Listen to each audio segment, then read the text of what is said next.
Hello YouTube, I made me a small awl, AWL, that is needle sharp. I'll take a close up. This is 5/32 welding rod, and I'll have pictures of how first I heated up.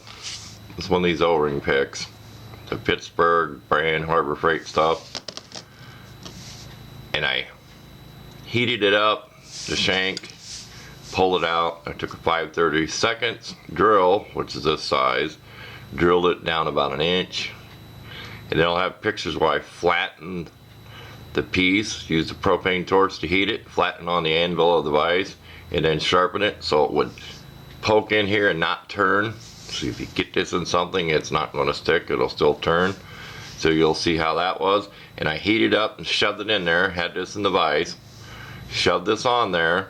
Plastic tends to want to push back on you from the gas and everything in it. And once I got it shoved on there, I had gloves on. I took it out real quick and I spun it. So I spun it around and then wobbled this to make sure it was as straight as I could get it. So I had a glove on, had my hands down here.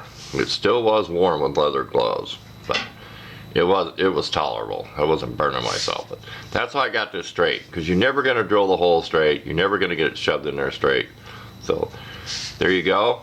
I'll take a couple pictures of it.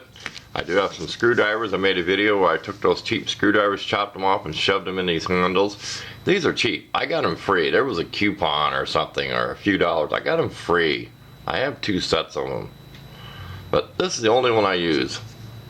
Throw it in there. It's this crooked, funky one. Because if I use it for an O-ring, you're usually snagging underneath it to pull it off. So that's about the only pick I ever use. I have 2 sets of them, so they're expendable. But there you go. This is not rust proof. You'll want to put some kind of oil or coating on here when you store this away. I always do that with tools like this because it's just plain old steel.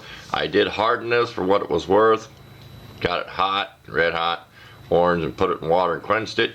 It really did not harden the steel that much when you stuck the file to it, so oh well. But this is done on my sanding disc. You can do it on a disc sander. It'll get your taper, your needle sharp. And then take some 400 grit sandpaper and scrub everything good. You know, polish it down. So that's it, just cheap sandpaper. There you go, long enough video. I'm running out of ideas for this winter, but at least we're out here doing something at the desk. So, thanks for watching.